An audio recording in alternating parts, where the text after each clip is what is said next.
Welcome to Stop Feeling Like Sht. I am Joe. This is Tiffany. We're with Buckeye PMR here in Grove City, Ohio. And today we're going to be talking about the relationship between endocrinology and psychology and why your psychiatrist or psychologist should be talking to your endocrinologist or functional medicine practitioner or hormone clinic. Yeah. Us. Yes. Why they should talk to us. All right, so let's talk about the base of mental health. Does it start from when you're young? Does it start when you have hormonal changes? Does it just pop out of nowhere? Let's start there. Okay. Pop out of nowhere? No. Can it start when you're young? Absolutely. Can it be exacerbated, impacted, or started by hormonal changes? 100%. And I think that's probably the patient base that we're talking about the most in what we do. I see it very prevalently, as I'm sure you do as well. We have a lot of patients that come in with depressive type symptoms or anxiety related symptoms, maybe in their early to mid 30s, sometimes in their 40s, and they may have 1 to 3 centrally active drugs on board. So maybe they're on an SSRI like Lexapro or sertraline or one of those. Maybe they're on Wellbutrin as an augment, sometimes bupropion as an adjunct. We see some benzodiazepines, not a ton. But it is interesting whenever we do intake and I have those conversations and we're going through health history, a lot of times that's one of the biggest concerns is whether this is a stigma or not. Most patients now are aware that their psych drugs did come with a trade-off for them. Most of them experienced, hey, my anxiety is way better, but I can't ejaculate, or my libido's crushed, or I just feel monotone. I don't stuck with no feelings. Stuck with no feelings. So it's kind of helped, but it didn't help everything. And you expand to that conversation and say, well, tell me more about it. When did it start? Is this something that started when you were a kid? Did this start when you were young? Or did it hit? And I said, well, no, I was really fine until I was 35 or 40. And then all of a sudden, these anxiety and depressive symptoms really started to manifest kind of out of nowhere. They may not necessarily been out of nowhere, but really it just all occurred in a year. Or it like revs up, like you noticed it before, but then it becomes far more apparent at that time. Really heightened. And, went to the primary care and a lot of times we said, psychiatrists should discuss with you, but a lot of times it's not psychiatrists managing these medications anymore. I feel like psychiatric intervention has become really prevalent and mainstream. So most people that are getting psychiatric care, I'd say 8 out of 10 that I see are not medications that are prescribed by a psychiatrist. They're just primary care intervention. So when we dig through that a little bit deeper and we talk to the patients, it's you look at something like an SSRI. Now, yes, psychological disorders exist. We're not negating that. Certainly there's things that start when you're a kid, and if it's something that you started when you're younger, like it's probably a legitimate psychological condition. But for a lot of these kind of broad sweeping symptoms of mild depressive episodes or anxiety, it would be exceptionally unlikely that for some reason at 40, absent of any other issues, serotonin synthesis just nosedive for no reason, or receptor function just went to hell for no reason. So a lot of times there's an underlying catalyst that kind of started that. And in our opinion, some of these drugs are Band-Aids for a knife wound because there's not really any deeper consideration that's taken into it. It's, you have symptom A, so let's put you on this.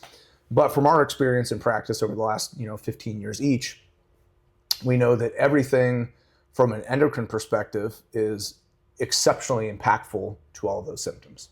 Absolutely. So when we see symptoms like anxiety and depression, obviously we want to treat them delicately and acknowledge that, yes, psychological disorders absolutely exist. So we're not negating that or blindly attributing every condition and symptom to the endocrine system. That would be disingenuous, and we definitely don't feel that way.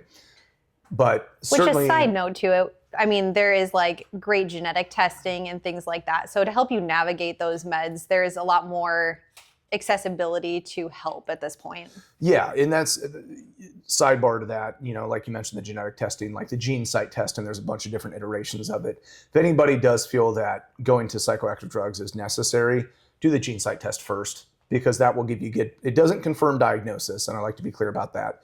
The gene site test doesn't confirm any psychological diagnosis, so it won't differentiate from obsessive compulsive ulcer disorder, generalized anxiety disorder. It doesn't differentiate, oh, you have bipolar, you have depression. But what it does do is look at your genetic makeup and give you strong inference about what drugs in each class you may respond better to. So SSRIs all kind of work through the same receptors, but you may have a different response to Zoloft than you do to Lexapro. And it will give you an idea as far as what has the lowest side effect profile based on genetic makeup, moderate or high. So it doesn't confirm diagnosis. Whether it's the right drug is still dictated by the clinical diagnosis being correct. But it does give you some framework to work off as far as drug choice.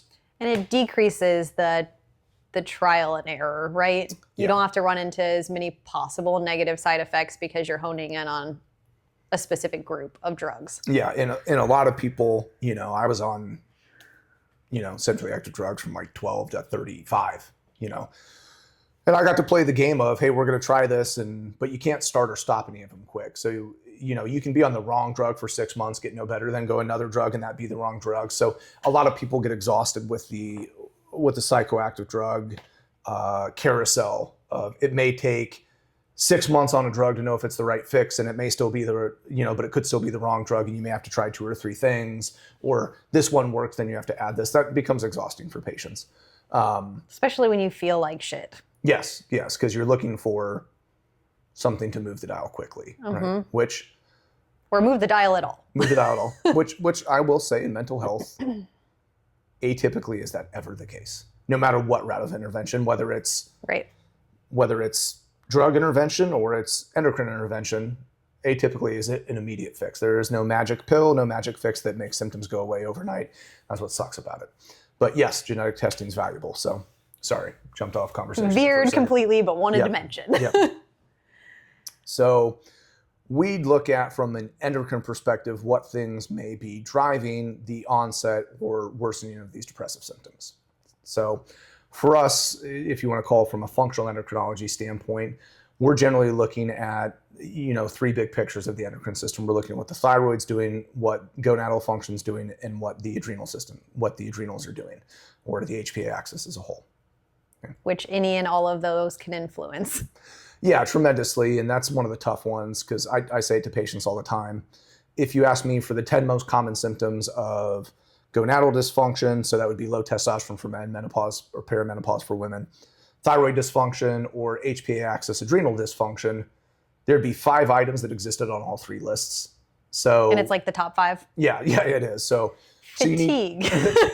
Fatigue, changes in mood and well-being, motivation, weight changes, and things like that. So you really need to have a good picture of how all 3 of those systems are running to understand what impact it may be having on the patient's psychological well-being. So we'll talk about each of those in a little bit more detail, and we can kind of start where you want. Let's start with the thyroid. Yep. So the thyroid, and I'm sure we've mentioned this on podcasts before, a lot of times what is checked the most on thyroid is what? TSH. TSH. But that's really with the primary care, and it's usually absent of the psychological symptoms. Right? It's normally a weight gain concern or a overall feeling like you want to take a nap all the time. That's usually where primary cares hit that TSH, is they're like, maybe we'll take a look at this. Yep. But the TSH itself is obviously an incomplete assessment. Correct. So a lot of times overt hypothyroidism is not uncommon, but we don't have a lot of patients with it. A lot of times what we see is something like insufficient T4 to T3 conversion. Which is a secondary. Yeah. T4 is the most abundant, but T3 is your bioactive thyroid hormone. Sometimes it's as simple as people don't convert T4 to T3 appropriately, and that's just a deficiency in that enzyme, what's called the deiodinase enzyme. So TSH only really doesn't tell us the whole picture. You need T4, you need T3. If you wanted to get really fancy with it, free values of those, I should say. If you wanted to get real fancy with it, you could do reverse T3 and T3 uptake, although there's some redundancy in those tests. And then there's the total. Yep. And so the free and total. Yeah. So you could, there's a lot of different things you could look, but if you wanted the simplest, T4, free T3, free T4, free T3, TSH antibodies, and you get a pretty good picture just from that. But why does the thyroid matter so much for mood? Well, any neurologic adaptation or neural communication is going to be slowed with hypothyroidism, right? Mm-hmm. So it's going to have negative impacts on the nervous system significantly. General cell degradation as a whole, right? Because that controls, the thyroid controls mitochondrial biogenesis. I was going to say, controls the cells doing the things. So all metabolic activity. So yeah, you're going to have cognitive dysfunction, sluggishness, slower nerve communication in that regards. Oddly enough, although it sounds counterintuitive because people with hypothyroidism are generally tired a lot of the time, it can also cause insomnia, which insomnia and poor sleep patterns contributes poorly to mental health as a whole as well. Mm-hmm. So, that's probably the simplest explanation of all the things that we're talking about here. But certainly that's a great baseline to have, because if the thyroid doesn't work, then obviously neural cell health is going to suffer, metabolic function is going to suffer, circadian rhythm patterns are going to suffer pretty aggressively. Yeah. And then the antibody component obviously is a whole other fold, right? Because that's your immune system attacking your thyroid. Yeah, and typically if we see one autoimmune pathology, a lot of times there's more than one that exists. So, which definitely can affect psych as well. Yeah. And then I would say, even if you throw in the autoimmune component as well, one of the things we see with Hashimoto's or autoimmune thyroiditis is the thyroid tends to be a little bit more volatile, more susceptible to transient fluctuations as far as function and output, especially if you're doing things that trigger immune response. Not here, but I've mentioned it. A previous practice, we had a patient that was hypothyroidism or Hashimoto's and celiac. And when he was compliant with a gluten-free diet and he was on some low-dose naltrexone, TSH would be perfect, 0.5, 1.5. T4, T3 values will stable. He could go out on a weekend, eat pizza, drink beer, and come in the next day and his TSH be 20 or 30. So the volatility in thyroid function with autoimmune disease, because it's so autoimmune function dependent, is higher as well. And certainly if your thyroid's all over the place, you're going to feel terrible as a whole. 100%. Yep. I do notice, because I have Hashimoto, is when I am stressed out, that the volatility, of course I get those weird itchies, but my anxiety is worse. So it'll spike dramatically while I have these like flare-ups, more or less. Well, hell, you're riding that roller coaster now. Sure right? am. Work's been busier, onboarding a couple of new people, and you've been living on KPV patches. Have been, yes. Yep. So the anxiety just gets worse. I can notice it spike unnecessarily so. Yeah. Which, of course, I've just been doing a while, so I know what to do. Yeah, which is awesome. Anxiety's fun. So, So the thyroid, not simple, but the simplest to explain, right? Yeah, that's why we hit there first. Simplest to explain. Which then handholds with the HPA axis. Right. And the HPA axis is a huge one. And it's not, I don't want to say it's the biggest one, but it's a big contributor, because when we're talking about HPA axis, we're really talking about how the body controls stress response, right? Mm-hmm. So with the HPA axis, and the reason we're being very specific about that is we're talking about the adrenals, but we're not necessarily inferring disease of the adrenals. You hear the term adrenal fatigue thrown around a lot. And adrenal disease itself is pretty uncommon. I mean, I don't think in 8 years at another practice, I saw one case of actual adrenal disease, and in almost 8 years, we've seen no cases. Mm-hmm. And we look at them a lot. So Addison's exist, Cushing's exist. It's not what most people have. And you wouldn't have one and not know it, because they're not subtle processes. Yeah. So what we get is basically a chronic maladaptation of the communication loop between the brain, the pituitary, and the adrenals, basically as a response to chronic stress. Yeah, I was going to say, we're not talking about something that happened yesterday. We're talking about things that have happened for a while now. For years, right? For years. Chronic, long standing. Yeah, in to varying degrees. But essentially what we're seeing is dysregulated stress response. And the biggest driver of that is obviously cortisol, right? Now, cortisol basically has two jobs, right? Get you out of bed, keep you alive. It's really a bioenergetic regulator. I'm being oversimplistic in the way I talk about it, because it influences a ton of things like immune function and blood sugar and all of those things. But when it goes up, it raises your heart rate, it raises your nervous system excitatory chemicals, specifically norepinephrine. It causes blood pressure spikes, but it drives the nervous system sympathetic, right, into flight or fight mode. Mm-hmm. So we see a lot of people that get caught in this really terrible feedback loop, where they've just overly burdened the HPA axis as a whole, and it just gets stuck, right? Now, acutely, the body will respond in kind of a hypercortisol response, where cortisol runs fairly high all the time. But we don't see people stay there for very long. Most people think, I must have high cortisol. Well, because that's a trigger word right now. Right. That's a thing that's happening on the internet. Right, where it's, my cortisol must be high all the time. Coffee spikes your cortisol. Yeah. And atypically do we really see that be the case where somebody's cortisol is chronically high all the time. We may see a few spikes, but a lot of times, or total cortisol output throughout the course of the day. Honestly, we would rather catch them with it high. With it high, yes. 100%. Yeah, if it's high, that means it's relative. If you're noticing it soon enough, that's when you're going to be catching it. If it's really high, it tends to be at least somewhat more acute. Not necessarily that the stress is acute, but the effects of the endocrine system are more in an acute phase. When people start to be in more trouble is when we start to see significant disruption in the pattern, or maybe awakening response sucks, right? Tampered awakening response. And then a lot of times we'll see a couple hours later, a overly robust compensatory response. So cortisol didn't rise when it should. Then it spikes 3 hours later. Or it spends all day completely flatlined, and then at 3 a.m. does this. Yeah, climbs at nighttime. So understanding the pattern.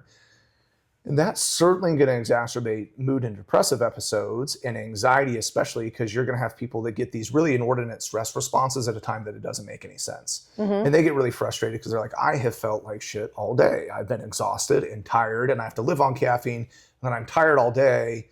And then at 10 o'clock at night, my brain finally decides to turn on. And then I think about all the things that happened today. Yeah. I have to review my entire day and what I said to every person. Yeah. I'm thinking about what happened that day, what went wrong, the 9,000 things that I need to do. All of a sudden, my heart rate's 20 beats higher than it should be, even though I'm laying in bed. I got really frustrated because when I was 14, I, did something to embarrass myself in class in front of the So then I don't go to lie. sleep for 3.5 hours. Right. And then they're up and down all night. And then they wake up in the middle of the night, and that whole rumination cycle starts all over again. Right. So what is that really doing for anxiety? Well, it's moving all the chemicals in the brain responsible for stress response to the forefront, or the drivers, in a non-stressful state. So all of a sudden you're trying to go to bed, but your adrenaline's running the show. You're feeling like you're running from a bear. Yep. And then you're frustrated all day because you feel like crap all day. Right. So we definitely see that's a big one as well. Never mind the fact that cortisol is acutely anti-inflammatory, but prolonged abnormal becomes inflammatory. So if we get neuroinflammatory issues, you get exacerbation of metabolic dysfunction, onset of insulin resistance, which of course is terrible for you as well. And then you are getting sleep disturbances, which are also leaning into all of those issues. Yep. And then you get insulin concerns and and then blood pressure concerns. And then you get a nervous system that has a real hair trigger. Right. So when we look at the autonomic nervous system, we have the parasympathetic side and the sympathetic side. Nailed it. That sympathetic side, shut up. That sympathetic side is obviously our flight or fight response, right? And that gets real twitchy, where it's very easy for people to get sympathetic very quickly in a manner that they shouldn't. So now all of a sudden the nervous system's ramped up, we're jittery, we're shaky, we're self-scanning, our heart rate's high, mind's racing, which does not lend to decision making. Yeah, it's overanalyzing every scenario, feeling sensitive about everything. Yeah, and cortisol really, like I said, it's a survival mechanism, but it does have some disinhibitive effects on prefrontal cortex function. So it reduces executive decision making, and it makes you irrational. So it's very easy to fall into a pattern of catastrophizing when it's high as well, because your body's, oh gosh, we're trying to figure out what's wrong. Well, nothing's wrong, which makes it even more frustrating, right? Yeah, yep. So that's the most fun one. Yeah, that's the fun one, and that's the one that's the most nuanced. And then we're going to fall into the endocrine portion of this, the gonadal function, all of that. Let's talk about estrogen first. Yeah. So, and I think a big caveat to this as well, and I see a lot of patients get frustrated with it. I see a lot of female patients get frustrated with, especially, is, oh, your labs are normal and fine. One of the things that we understand as women go through perimenopause is hormone secretion levels. First off, hormones are all over the place during a normal cycle anyway, even when the ovaries are functioning perfectly. Because there is the typical, but typical isn't typical for everybody. Right. So even with no level of ovarian dysfunction, right, those hormones can exacerbate mood fluctuation. 100%. There's the PMS, the PMDD. These are things that happen to normal cycling teenagers through 30s and 40s. Yeah, and then you throw perimenopause in there, where we're starting to see, non-simultaneous and transient drops in hormone levels. We're seeing changes in ovarian secretion of hormones month to month doesn't match, and things like that. And which blood labs don't give you enough information on, right? Because it can be different day to day, week to week, month to month. And so it's not fair to say your labs are fine. Yeah, so when you look at testosterone for men, yes, there's some ebb and flow to it, but Stable. It's somewhat stable and predictive in nature, where yes, there will be variability to a certain extent day to day. But for, if we drew a female patient every day of luteal phase, 16 through 28, no 2 days would look the same, right? No 2 days would look the same. So, and they feel that way. Yes. So you could look at set of labs on blood in luteal phase and say, yeah, these are all clinically normal. But however, like the normal range for progesterone is 1.8 to 23.9. Yeah. So depending on what day that fell in luteal phase, that's a big deal. And that doesn't even jump into the further rabbit hole of hormone metabolism, which is a whole loaded other question. And then the relationship between progesterone and estrogen as well. Right. So, when we look at how all of the hormones impact mood, the obvious one, the first one, I guess, would be testosterone. Sure. For men and women. Sure. Not that one's more important than the other. So testosterone, exceptionally neural cell protective, very active in the prefrontal cortex of the brain. Again, that's the part of the brain that's responsible for decision making and sense of well-being and assertiveness and aggressiveness to a certain extent. But it's going to influence dopamine receptor activity. It's going to influence the limbic system, which is like our reward center as well. So how satisfied we feel with the outcome of things or how we feel achievement. It influences serotonin as well. So we know for men and women, when testosterone takes a nosedive, dopaminergic activity, serotonergic activity in the part of the brain that is our most rational part of the brain takes a nosedive too. Testosterone also helps downregulate, I don't want to say suppress because that would be wrong, but it helps control the expression of cortisol as well.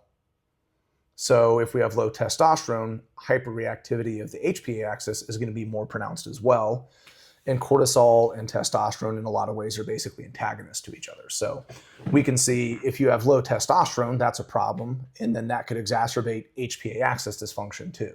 So now you really have cortisol driving the ship. Now that you have no test, at least if you have a lot of both, you got a dog in the fight. But if you have a ton of cortisol and no testosterone, you're up creek without a paddle. Which, inversely, if testosterone is high, you can also have overly aggressive symptoms. You could have anxiety symptoms. You could have moodiness as well. Yeah.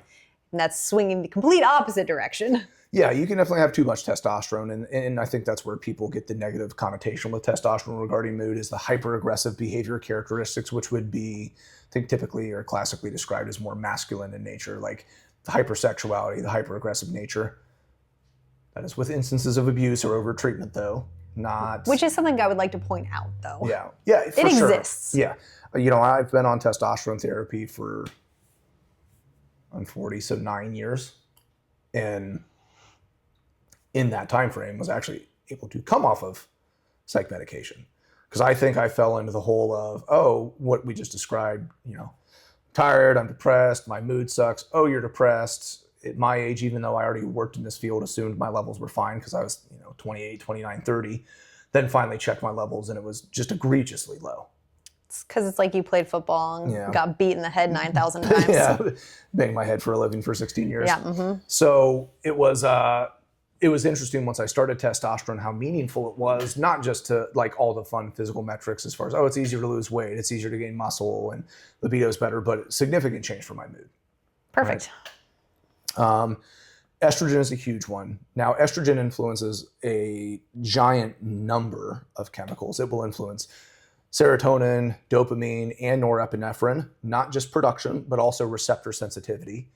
It influences dendrite outgrowth at the prefrontal cortex. Again, that part of your brain, dendrites are your little sites for neural cell communication, and it's neural cell protective. So when we look at estrogen taking a nosedive, you get reduced chemical receptor sensitivity, reduced neurochemical production, reduced neural cell health, reduced dendritic health, right? So which is really kind of one and the same. Those two things basically go together. So the brain's going to decline aggressively without estrogen. Neurochemistry is going to decline aggressively without progesterone or without estrogen. And then progesterone is kind of the last big piece there, and specifically a metabolite of progesterone that's called allopregnenolone. And that is the primary interactor with GABA in the brain. It influences GABA sensitivity. And GABA is the one neurotransmitter that's kind of only job is to calm us down, right? That's what GABA does. For reference, and this is like an extreme version, but anybody that's ever used like your stronger anxiolytic drugs in your benzodiazepine class, Xanax, Valium, clonazepam, they're GABAergic drugs. They work through GABA. Alcohol relaxes you because it works through GABA. Now, I'm not saying taking progesterone is the same as drinking a beer and taking a Xanax, which was not advice. That was not anxiety advice, to be clear. Never drink and take benzodiazepines together. You won't wake up. The reason I use that example is, let's be more extreme, is it's the same neurochemical pathway. So if we think about the impact of calming effect you may get from those things, that's the same chemical that allopregnanolone is working on. And an argument here, alcohol actually leaches GABA from your system. So ultimately, when people have anxiety, it's because they're leaching that, right? Yeah. Like they aren't actually getting good sleep. They actually don't have anything to calm themselves down because it is gone. Yeah, it works through GABAergic pathways and also raises cortisol, which so it acts with GABA receptors, acutely calms you until it starts leaving your system. And then that's why it's called anxiety. And cortisol is rhythm, yep. So not advised. Probably not the best choice, especially if you're already symptomatic. Yeah. We find that for some of our patients that low dose, not like a pharma dose of GABA, but just small supplemental doses of GABA and L-theanine, especially for premenstrual cycle or premenstrual symptoms that are related to insufficient progesterone, really helps mitigate some of the psychological symptoms, right? It also helps with nausea. It also helps with, irritability is one of the big ones. Yeah. And I'd argue a lot of the nausea probably comes from nervous system dysregulation, reduced vagal tone, sympathetic nervous system's more heightened, gut motility slows, and all that fun stuff. Yep. So bring this all back together. When we're looking at especially adult onset psychological conditions, and I don't, adult onset ADHD, chronic mild depression, new onset anxiety, that wasn't an issue for most of your life. It's worth getting an endocrine workup before you jump down the pharmacotherapy hole, right? And I'm not even necessarily saying that negates medications being the appropriate option. You could do that, and maybe those are still the right choice for you, and there's nothing wrong with that. This is why both need to communicate. Right. This is why both need to know. So I would say if I was going into, psychiatric intervention, and I feel like I have it grounds to stand, I want to say this because I've been crazy as shit most of my life, is I would want to know all of these metrics before I made the choice to go down with psychoactive drugs.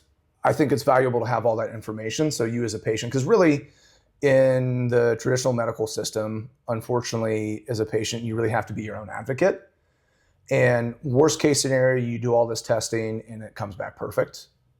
And now hey, maybe centrally active drugs are the right route. Now, I have literally in 15 years never seen everybody's diagnostics be perfect, not one single time. Never. So generally something is going to flag that we can work on, but at least allows you to make an informed decision as far as what route you want to go. From personal experience, I've dealt with anxiety and things like that off and on my whole life, and recently dealt with it and did all this data testing on myself and was able to say, okay, realistically speaking, I know at least from an endocrine perspective what's triggering this. Let me address that.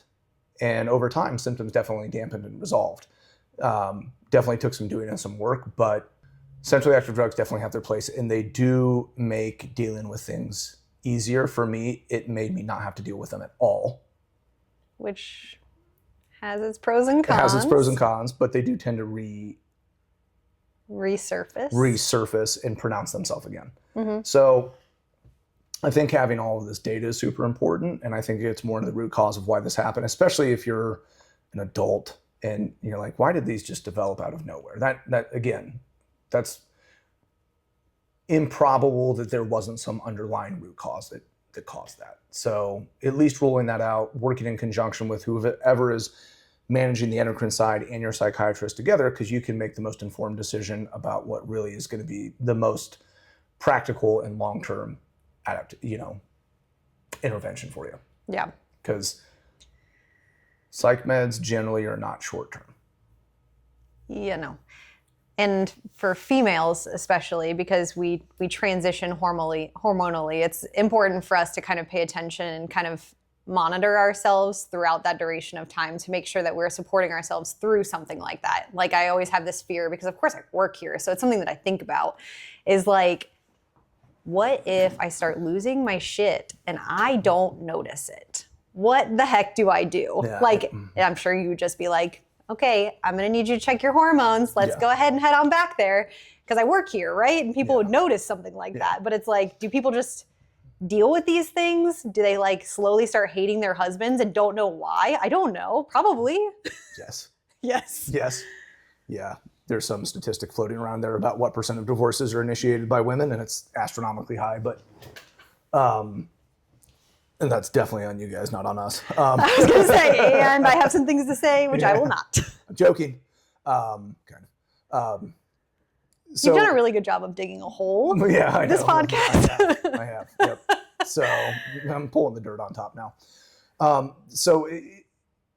And where I would say that endocrine function is probably more complicated for women anyway is men, our drop in testosterone is expressed somewhat linearly. Atypically, it doesn't really happen linear, but it's a linear-esque model. Women, it is not. And it is different person to person. One's dropping at a time, and then next thing you know. Yeah. So and that can be frustrating for patients as well, because it's like everything's been great for 2 years, and all of a sudden this thing started again, and that may symbol the next phase in that drop, or now this hormone's changing more aggressively. So, and what I always tell patients is yes, everything could be great for 6 months, and then it could all go to hell. Yeah. In 3 seconds, and then we have to modify again, and we will keep doing that until you actually have fully made it through menopause, which takes a minute. It does, and unfortunately, one of the things that we don't know is we have the average age of menopause, but we can't predict person to person when it's going to happen. We've seen people perimenopause as early as 29 years old. Yep. And then we've seen people in perimenopause starting at 50. Yeah. So it's like, it could be anybody at any time. So ominous. Yeah, in fact, my mom didn't go through menopause till she was 60. Right. So it's unpredictable. And the other thing we can't predict is duration and severity of symptoms. Mm-hmm. I've had a few patients that are like, I didn't even really notice when I went through menopause. That's the exception. I do this to protect my bones and muscle. Yeah, I felt fine. And some patients are like, man, I went through menopause 6 years ago, and I am no better now than I was 6 years ago. I thought it would go away, and it's just not. Mm-hmm. So there's a lot of individual variability where the endocrine component, at least from that standpoint for women, is I would say, exceptionally more complex than it is for men. So you definitely need somebody who knows what they're looking at. Mm-hmm. So, yeah. In summary, yeah, there is more than one thing to look at. Yeah, the big thing is collaboration between care providers. And unfortunately, I would say a lot of patients probably feel like that's the case. A lot of times it's not. We don't typically see in medicine that the right and left hand talk to each other nearly as much as they necessarily should. And you want people who specialize in it too, right? So primary cares, and I'm not knocking on them at all, they just don't have the time, right? So then the communication is a little tough but if you had specialty groups, right, like a therapist, psychologist, psychiatrist who spend more time specifically with those items and those patients, it's a little bit easier with the communication for us. And another big thing people have to know is if you want your doctors to talk, you need to give them permission to talk. Facts. Yeah. There is a HIPAA portion to this. Yeah. You have to actually give permission of offices to share records and stuff with each other. So that matters a lot too. But anyway, yeah, this is a big piece. If people have been struggling with any sort of psychological issues, depression, anxiety, or maybe it's things that have been going on for years, but it kind of popped up and you don't know why, definitely worth taking a look at doing a more in-depth evaluation of your endocrine system, because at a minimum it's contributory, at the high or in worst case scenario it's causality. Facts. Anyway, thanks for listening today. If this sounds something that resonated with you and you're interested in becoming a patient to undergo testing here, obviously reach out to us. Even if you're out of state and you're not close to here, we do some remote management. Or we know a lot of physicians all over the country that do this type of care. So worst case scenario, we can refer you to somewhere near to you. So thanks again for your time, and we'll talk to you next time.